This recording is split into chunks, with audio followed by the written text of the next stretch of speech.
Diabetes जितनी तेज़ी से आपको सेहत से महरूम कर देती है, ये दीमक की तरह पूरे जिस्म को खा जाती है। तो इसलिए जितने भी लोग मुझे सुन रहे हैं कि अगर आपको डायबिटीज़ डायग्नोज हुई है तो उससे परेशान नहीं होना, ये एक वेकअप कॉल है और ये आपको ये बताने के लिए आई है कि अपना ख्याल रखना शुरू करें। जैसे अल्लाह का हमारे ऊपर हक है, वैसे ही हमारे जिस्म का हमारे ऊपर हक है, तो इसका ख्याल रखना है, इसको फॉर ग्रांटेड नहीं लेना। कुरान की एक आयत है कि तुम्हें जो कुछ अल्लाह ने दिया है उसके मुतल्लिक तुमसे सवाल होगा। तो ये वजूद भी अल्लाह की अमानत है, तो इसके साथ तरीके से चलना है। डॉक्टर बदलने के साथ खुद को भी बदलना है, जो सबसे ज़्यादा ज़रूरी है, जहाँ पे बहुत सारे लोग मार खा रहे हैं।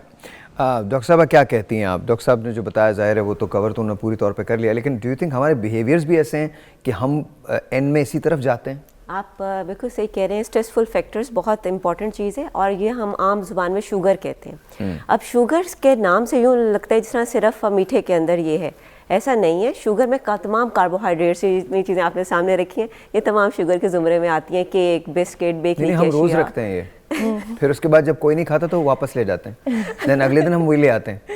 लेकिन नो वरी, कल छुट्टी थी, कल हम नहीं थे यहाँ पे, तो इसलिए आज ताज़ी हैं।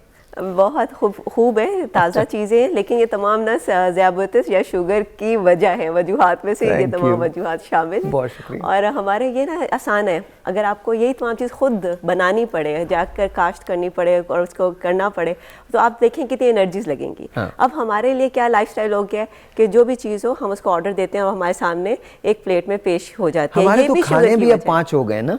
एक हम खाना खाते हैं, डिनर हमारा 9 बजे हो जाता है, फिर एक हम डिलीवरी से मंगवाते हैं तकरीबन 12-1 बजे, फिर एक सुबह 4 बजे अगर हम जाग रहे हैं तो सुबह 4 बजे भी मील ही होता है वो। और ये तमाम फ्रीक्वेंट जो ज़ियाबतीस के मरीज होते हैं, हम उन्हें हमेशा ये कहते हैं आपने पेट भर के नहीं खाना, आपने थोड़ा थोड़ा फ्रीक्वेंट स्मॉल मील्स लेने। और ये शहद, शक्कर, गुड़, ये समझ आता है कि ये शुगर नहीं है। डॉक्टर साहब, लेकिन ये ट्रिकल डाउन इफेक्ट है। ये देखिए, ये ज़्यादा समझ सकेंगे डॉक्टर साहब, समझ सकेंगे इस्लामाबाद में जो कह रहा हूँ ना, ये ट्रिकल डाउन इफेक्ट है। जब हमें मौका मिलता है ना खाने का, हम एक साथ खाना चाहते हैं, कौन थोड़ा थोड़ा करके खाए, फिर पता नहीं बारी आए ना आए, तो मुसलसल खा लें ताकि एक ही वक्त में ये सिलसिला ही ख़त्म हो जाए, कुछ ना बचे, बर्बाद हो जाए, हम तहस नहस हो जाए। तो दैट्स व्हाट हैपेंस। बट या यू वर सेइंग जी, आई थिंक ये थोड़ा सा आपकी ना अपनी मेंटल उस पर डिपेंड करता है कि हाउ मच आप कितने स्ट्रॉन्ग माइंडेड हैं एंड यू वांट टू अपनी हेल्दी लाइफस्टाइल की तरफ आप कैसे आना चाह रहे हैं। ओके, ठीक है।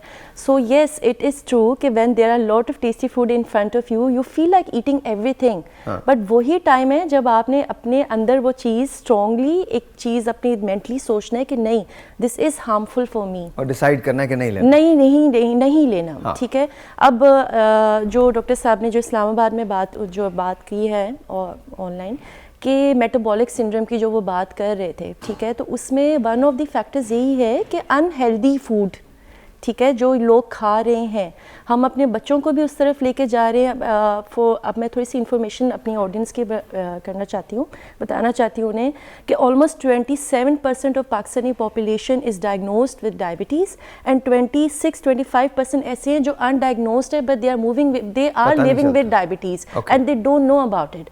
और हमारे पास हॉस्पिटल में कब आते हैं? जब कोई कॉम्प्लिकेशन उन्हें हो। अच्छा, ये 2 बीमारियां ऐसी हैं जी, उसके बाद मैं आप लोगों को वॉक्स पॉप दिखाऊंगा, फिर हम बात करते हैं। 2 बीमारियां ऐसी हैं जहाँ लोग टेस्ट भी नहीं करवाते जी, पीरियोडिक टेस्ट भी ना डायबिटीज के करवाते हैं, ना ब्लड प्रेशर को मॉनिटर करते हैं।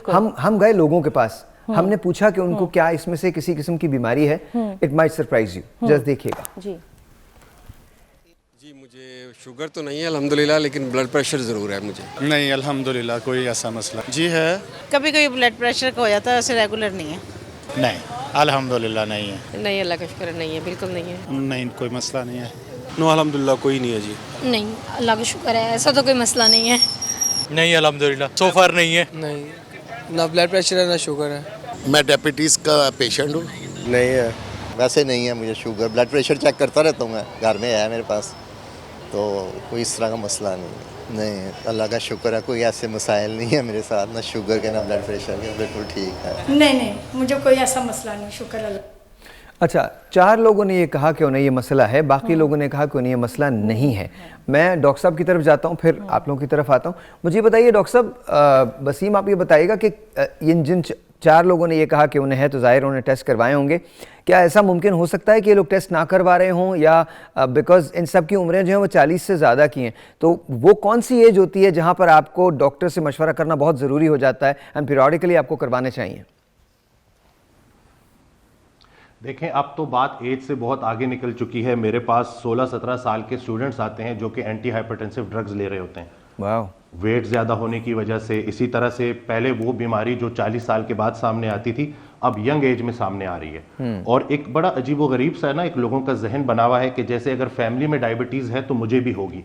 ठीक है, एक फैमिली हिस्ट्री होती है, लेकिन मैं उनसे यही कहता हूं कि अगर सारी फैमिली ही ओवर ईटिंग कर रही है, फिजिकल एक्टिविटी नहीं है, तो उन्हीं को देख के आप भी उसी जो है राह पे चल पड़े हैं। तो जो उनको डायबिटीज़ हुई थी, लैक ऑफ फिजिकल एक्टिविटी और प्रोसेस फूड के इंटेक की वजह से, वो आपको भी होगी। तो it's not by chance, it's by choice. ये बात समझनी बड़ी ज़रूरी है कि अल्लाह माज़अल्लाह जालिम नहीं है। आप जो भी अपने हाथों का जो किया धरा है ना, उसी का जो है ना वो जो नतीजा है वो इन्हीं बीमारियों की शक्ल में आप देखते हो। तो मैं जो एक बात करूंगा कि अभी डॉक्टर साहबा ने बड़ी अच्छी बात की कि बहुत ज़्यादा लोग जो है ना वो उनको फूड क्रेविंग्स होती हैं, वो बहुत ज़्यादा हाथ रोक नहीं पाते। तो ये बात भी समझना बड़ी ज़रूरी है कि जब हम प्रोसेस्ड फूड खाते हैं तो वो इस तरह से डिज़ाइंड है कि वो हमें भूख ज़्यादा लगाएगा, हमारी क्रेविंग्स, हमारा हंगर बहुत बढ़ेगा। उसके बरक्स अगर हम रियल फूड खाएंगे ना तो हमारी एपेटाइट भी कंट्रोल रहेगी। हमारे पास पेशेंट्स आते हैं जब उनको हम लो कार्ब डाइट पे इंटरमिटेंट फास्टिंग के ऊपर लेके आते हैं ना, तो इंटरमिटेंट फास्टिंग के मुतालिक बड़ी प्यारी चीज़ मैंने नोट की कि 2 मील्स के बीच में अगर हम वक्फा रखते हैं और एक पैटर्न सेट करते हैं और फास्टिंग भी इनकॉर्पोरेट करते हैं उनकी रोज़ाना की रूटीन में, तो ये देखा गया कि उनकी जो एपेटाइट है ना वो बड़ी ज़बरदस्त तरीके से कंट्रोल हो जाती है। वो पूरा दिन एनर्जेटिक रहते हैं। रसूल अल्लाह सल्लल्लाहु अलैहि वसल्लम की पूरी लाइफ से हफ्ते में 2 रोज़े रखना, भूख रख के खाना, 2 खानों के बीच में वक्फा रखना, यानी कि इंसान जो है ना वो खाएगा और फिर उस खुराक को यूटिलाइज करेगा। अनफॉर्चुनेटली हम नाश्ता करते हैं, फिर थोड़ी देर बाद चाय बिस्किट चल रहे होते हैं। एक दूध जो पाउडर्ड मिल्क है, मैं उसकी मिसाल देता हूं कि उसकी अगर आप इंग्रेडिएंट्स देखें तो वो 3 चीज़ें हैं, शुगर, वेजिटेबल ऑयल और स्टेबलाइजर, दूध की तरह। लेकिन चूंकि लोगों को इस तरफ गाइड नहीं किया गया, उनको अवेयरनेस नहीं है, तो वो अनजाने में ऐसी फूड इंटेक कर रहे होते हैं कि जिससे वो जो एनर्जी लेवल्स है ना वो भी उनके कम होना शुरू हो जाते हैं। हज़रत वासिफ़ अली वासिफ़ रहमतुल्लाह का एक बड़ा प्यारा जुमला है कि खुराक ताकत देती है और बहुत ज़्यादा खुराक वो ताकत छीन भी लेती है। तो हमारे पास बढ़े हुए वज़न के साथ जब लोग आते हैं तो वो एक शिकायत करते हैं कि हम लेथार्जिक महसूस करते हैं, हमारी एनर्जी लेवल ठीक नहीं है। तो मैं उनको यही समझाता हूँ कि कम खुराक में इंसान ज़्यादा मुशक्क़त कर सकता है, शर्त यह है कि वो कम खुराक सही हो। तो अब वक्त आ गया है कि हम डाइट के मुतल्लिक समझें, सिर्फ कम नहीं खाना, सही खाना है। बहुत हो गया कि हम मरीजों को ये कहते रहे कि ये भी बंद कर दो, वो भी बंद कर दो, वो बेचारा खाए क्या। तो जब हम ये बताएंगे ना कि खाना क्या है, अगर रोटी चावल और इस तरह के मीठे अगर हम बंद कर देंगे तो बहुत कुछ हम फिर भी खा सकते हैं। मैं इत्तेदाल के साथ खाना है। डॉक्टर साहब एक टेलीफोन कॉल है, let me take that first, फिर इसके बाद बात करते हैं। अस्सलाम वालेकुम जी। जी।